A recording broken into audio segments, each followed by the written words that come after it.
Welcome to Direction Northeast. Hello, I'm Chris Mitchell. This program is a presentation of the Communications Department of Northeast State Community College. This episode of Direction Northeast is about guitars and jazz music. We'll meet our guest and start our discussion following these messages. Business, medical, and financial institutions must have confidence in the data that they use. Information assurance is the strategic use of technology and software to protect data from internal and external threats. Northeast State offers an associate's degree program designed to fill the demand for information assurance professionals. The Information Assurance program offers hands-on personal instruction. Northeast State Community College is an accredited institution offering financial aid and job placement. Northeast State, we're here to get you there. Our guest today has been recognized as the world's foremost exponent of solo jazz guitar playing. He has collaborated with musicians from many different musical styles, including Jeff Beck, Gary Burton, Chet Atkins, Bill Wyman, George Harrison, and Stefan Grappelli. In addition to performing concerts around the world, he presides over the uniquely innovative MartinTaylor Guitar Academy online. Dr. MartinTaylor, welcome to Direction Northeast. Thank you. It's very good to be here. Thanks. We're glad to have you. Well, let's start from the beginning. What led to you wanting to take up music in general? Well, it's something that I can't say when I actually took it up, because it was just something that was in our family right from the very beginning. So I think before I was even born, I could hear the music going on in the house, and my dad with all his friends playing music and listening to old jazz records of Django Reinhardt, Stefan Grappelli, and Count Basie. I just heard this music, and as soon as it was my earliest memories really, I've just been very fascinated with seeing my dad and his friends playing music in the house, and I used to sit and watch them, but at the same time, I couldn't wait till I was just that little bit bigger that I could actually find an instrument that I could pick up and play, because I didn't want to just listen to it. I wanted to be part of it. I thought, this is what I want to do, and that's really my earliest memories. Now, I read somewhere that you stated that you could communicate better through music than through words. Is that true? Yeah, I didn't kind of think about this till later on, but certainly when I was younger, it was far easier for me to understand music. And I would often, in my mind, if I was just on my own, I would hear music or sounds rather than words. And even sometimes I can remember as a kid, I was so taken with music all the time and I had so much music going on in my head, sometimes people would talk to me and I didn't know what they were saying. I couldn't figure out what the words were, because I was so tuned into music. So it was just a very natural thing for me to do. There were a lot of things that I didn't understand. And when I went to school, I had a lot of difficulty at school at the time, because mathematics, I just couldn't figure out what they were talking about. A lot of things I didn't know what they were going on about. But music, I understood that. That all came easy. And I always say the only thing that's ever come easy to me in my life has been music. Right. Well, obviously you come from England at a time known for great guitarists like Jeff Beck, Eric Clapton. What do you think promoted such devotion to the guitar at this time? Well, I think the same thing was happening in the States too, without a doubt. That was happening. But there were things that were going on before that too. There was kind of the dance band era before. My mother's uncle, he played saxophone in a band, and they played music that goes back to some of the early American bands like the Paul Whiteman Orchestra. You're going back to the 20s and 30s, Benny Goodman, the swing era. So there was always a lot of jazz musicians in the UK, right from the very, very beginning. And of course, there are a lot of American GIs over, so we got to hear a lot of the music too. So unlike maybe some other parts of the country, other parts of the world, we were exposed to the music. Also, by that time, there'd already been a migration of the music going backwards and forwards across the Atlantic. Anyway, so by the time the whole rock and roll era started, the UK was really ripe for that, and particularly for people like me who came from very kind of working class backgrounds. it was a thing that we really took to. We could identify with a lot of the music and a lot of the people here that played the music, and it just. When I was growing up, my next door neighbor, his name's Jippy Mayo, and we started playing the guitar at the same time. And then later on, he joined Dr. Feelgood, and then who really, they were just before punk, and they inspired a lot of the punk era that came after that. And he also played with the Yardbirds, and so playing the guitar was just something you did. You know, you thought, yeah, I'll try this, you know, and everyone played, but you could only study guitar if you went to if you played classical guitar and went to a classical college. You couldn't study this kind of music. So we just listened, we put records on, and we would literally put the needle on, learn a phrase, and then put it back on, or get someone to do it while you were learning the phrase. Okay, put the needle back on again, and then that's really how we did it. Things have changed so much since then.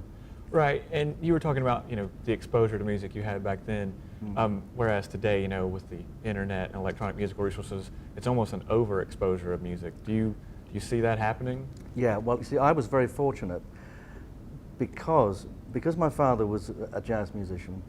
He had a friend of his called Dick Bishop, who played guitar and sang, and he used to tour a lot in Europe with a lot of American blues singers that came over, like Big Bill Broonzy, and he was always on tour. I've got photographs of them together on tour, and so he would come back and he'd bring all these records. He would go over to Germany and he'd tour over there, and he'd come back with vinyl of Big Bill Broonzy and all the great blues singers and jazz. So I was exposed to that. So. For my other friends, they had no access to that. We had TV. There was one channel, BBC One. When it used to start around about 6 o'clock in the evening and finish around about 8, I think it was. So the only way you could find out about these things if you knew someone that knew someone who knew this kind of music. So now it's completely different. If you want to find out about any kind of music or anything, you just go on the internet. As you say, you just do a search for it, and you can find it. What that has done, and I know through this as my own experience as a teacher now, is that it's speeded up the learning process.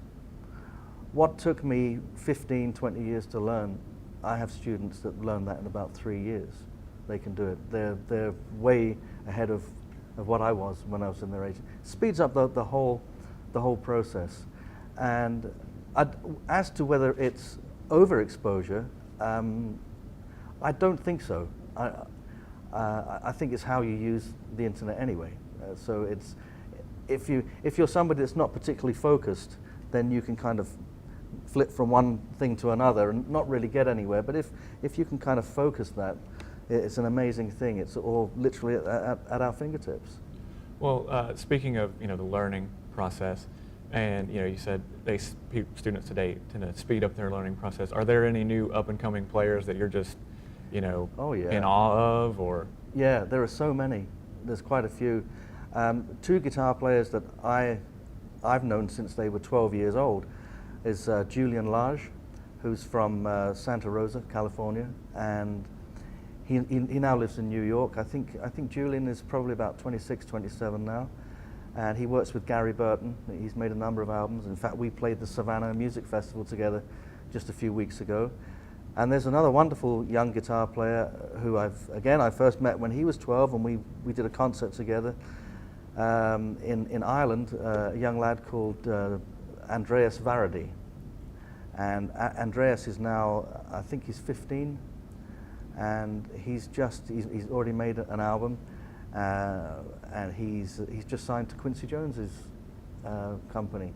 So he's, I keep seeing things on Facebook. Pictures come up with him with Quincy Jones and with Stevie Wonder, and he's just an amazing musician. But the thing about those 2 particular guitar players, why I kind of highlight them, is because to them it's not just a mechanical process that they learn to do.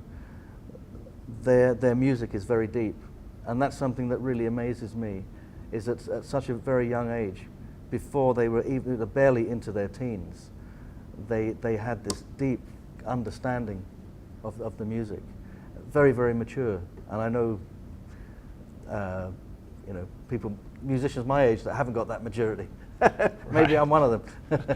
I doubt that. Well, going back to your roots, obviously it was in swing, jazz, that kind of stuff. But you were around obviously during the British invasion. Did you ever have the aspirations to become the big rock and roll guitarist like Clapton, Beck, Page? No, I didn't. And the reason was because I started playing so young, and I became fascinated by the music. And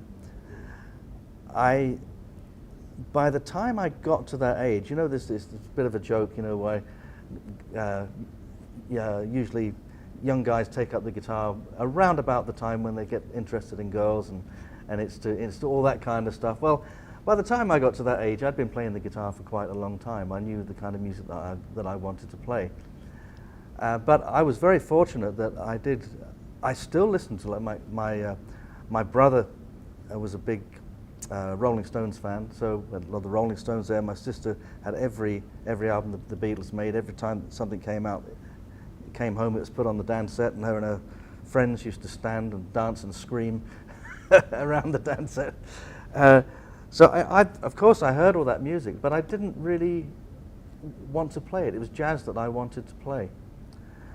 So that kind of passed me by. But I do remember my brother's just a little bit older than me, and one day he said, "You got to listen to this guitar player."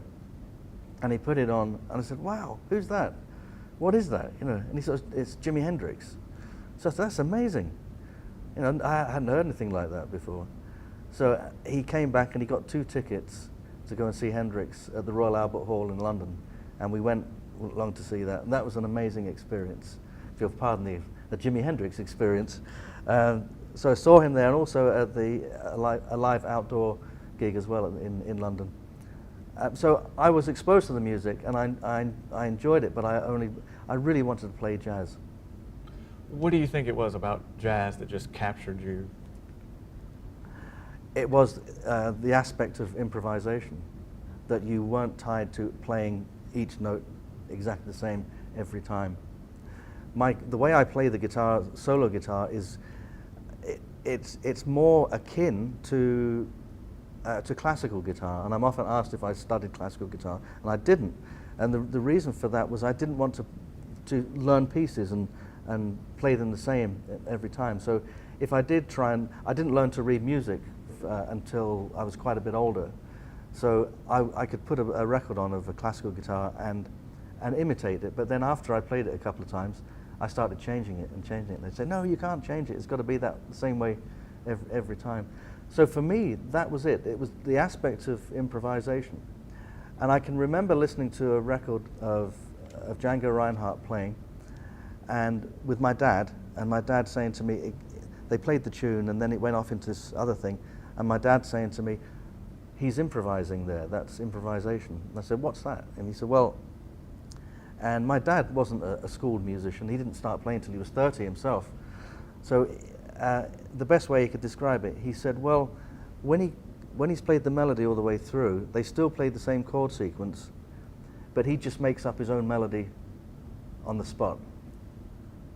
And I understand that. I get that. And I'd go into school and they would show me mathematics.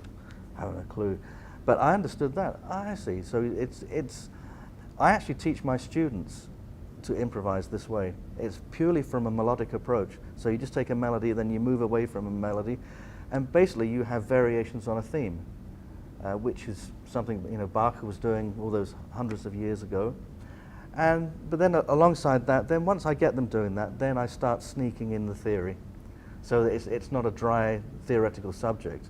But then when they're playing things, I'll say, "Do you realize what you did there?" And no, what was that? "Oh, well, you did this 2-5-1 turn around, you played a minor 10th in there." "Oh, did I? Oh, right, okay. You see where it is?" So I teach them to play with the ears, but then I also get them to, along the way, then read music and understand the theory of music as well. But at the same time, learning it while being creative at the same time, composing and improvising. again, going back for you, what was so magical about, Django Reinhardt to you? Well, I can remember listening to Django play. I go back to my dad again because this is this particular time in my life, and of all the recordings my dad had, whenever Django came on, it just clicked. There was something special that clicked with me, and the only way I could describe it, I said to my dad, when that man plays the guitar, it's as if it's talking to me. And I didn't understand. That was the only way I could really describe it. It really like talking directly to me. And now, of course, I can look at that and say, well, that's because Django was a very melodic improviser. He told a story. There are some improvisers that will improvise and do very clever things while they're improvising. There's others that really tell a story. So it's very, very meaningful. So when I heard him play, that's how it was. It was like he was telling me a story. And that's what kind of set him out from everybody else. Right. Well, today you're most noted as an acoustic fingerstyle guitar player. What all does that involve for you? Well, it's a very difficult thing because I chose a very difficult path, really, because I started playing the guitar in 1960. First of all, a little ukulele and then a slightly bigger guitar. And I used to play along and play like single lines with a pick. But then I became fascinated by the guitar being a solo instrument, a very complete instrument, like a piano is. And I could see the possibilities of that. And I heard guitar players like Chet Atkins, Merle Travis, Jerry Reed playing, and they played in a country picking style.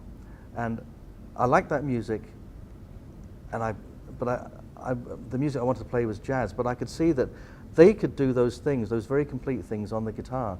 If I could just take that technique of playing and apply that to playing jazz, and also I would listen to those. I was also listen to classical guitar players as well, and see that it could be played. The difficult thing then is with playing solo jazz guitar. Then there's the element of improvisation as well. So it's not a matter of playing a party piece that you've learned, playing it the same every time. I'm always finding new avenues and improvising. So the innovation that I kind of came up with through doing this was a slightly different way of approaching solo jazz guitar, whereas normally it would be what they call chord melody playing. So you'd have the chords and you'd put the melody on the top. But I came up with a way of playing it where there's lots of different lines going on. There's many things going on, and I can improvise on all of those at the same time. So I set myself a very high task, but it was I just knew that's what I needed to do. Once I decided I wanted to do it, I discovered that I couldn't play the guitar well enough to do it. So I had to actually become a better guitar player. So I had to put a little bit of extra work in with that. Right. And like you said, you've been playing since 1960, and obviously you've been through the different phases of popularity and all that. What do you think of the state of jazz music today? What do you think it's in? I think it's going through a difficult time right now. There's two things that are happening. One's positive and one's negative. The positive is because of so much jazz education, there are so many really good young players. When I was playing, I was something of a rarity. Someone of my age wanted to play jazz. All the other guitar players, other instruments wanted to play other kinds of music. So it was very rare. It was something. All the jazz players from where I come from were older than me. So I was working with musicians that were my father's age. And now there's when I see a lot of musicians now, they're all younger than me. So there was that little gap where there wasn't much going on. Probably the 50s, 60s, roundabout, going into the 70s as well. So that's the positive side, that we have such great musicians and playing real very creative musicians as well. The downside is that I don't see the young musicians bringing in an audience of their same age. So if I go along to see a lot of bands playing, they're playing to people, their parents and even grandparents age group. So the age group isn't there. However, I often think of jazz. It's a bit like wine, I guess, of the way of describing it. You know, when you're a kid, you like a sweet, fizzy kind of soda drink. You know, that's good. And when you're older, you like that too. But the idea of something like, well, you wouldn't give wine to a kid anyway. I'm not saying it, but even the smell of it, a young child wouldn't even like the smell of that. It's our palate changes. Everything changes. The kind of food we like. When you're a kid, you like sweet food, and when you get a bit older, your palate changes. You like different tastes, different flavors, and it's a little bit like that with jazz. So I now meet younger. Well, when I say younger, people in their 30s that I just thought, hey, I really like that. They would have been very dismissive of it before. Also, there's peer pressure. You know, I didn't care about peer pressure, so I didn't care if I seemed a bit nerdy.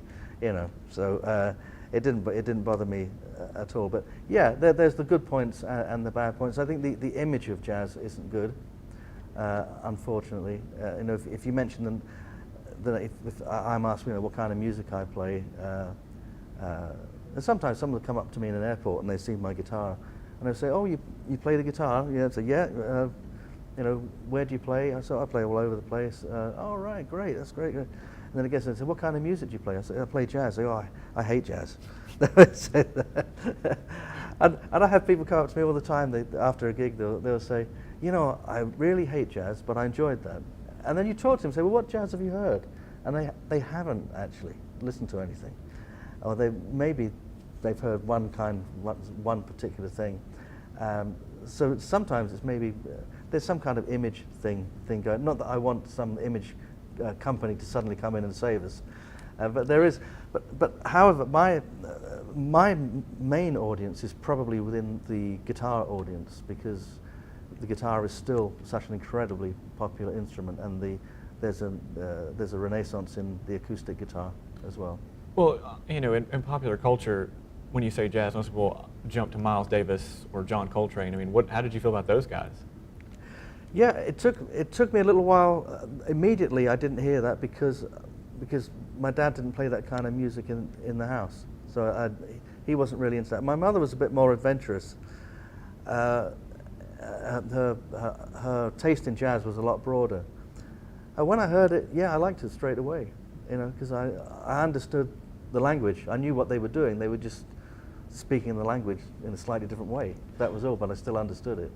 Right. And, you know, popular culture-wise, do you think that the rise of rock and roll, you know, had anything to do with kind of putting jazz to the back, or? Oh, yeah, definitely. Well, before that, really, what happened was the real big musical stars were the big bands. You know, going back to the swing era, and also the singers. They had singers in those bands, but the singers were they were part of the band. They wouldn't sing all the time. They would be called up, and then they would sing a song, a few songs. They were part of the band. Then, when rock and roll came in, things completely changed where singing became the center point, the guitar became the instrument, and it killed off the big bands and a lot of even the not so big bands. So it completely changed, and also it was a far more simplistic form of music, because playing jazz, playing swing music, there's a lot of work to be done before you can really do it. So it was a kind of thing. Pretty much, we've still got that going on now. It's like everyone can have a try at this. So that was the other great attraction to it. So you know, you could pick up a guitar. The guitar is very easy to play at first. You can learn things really quick, and it sounds pretty good straight away. So all that music was written around the guitar. Jazz isn't written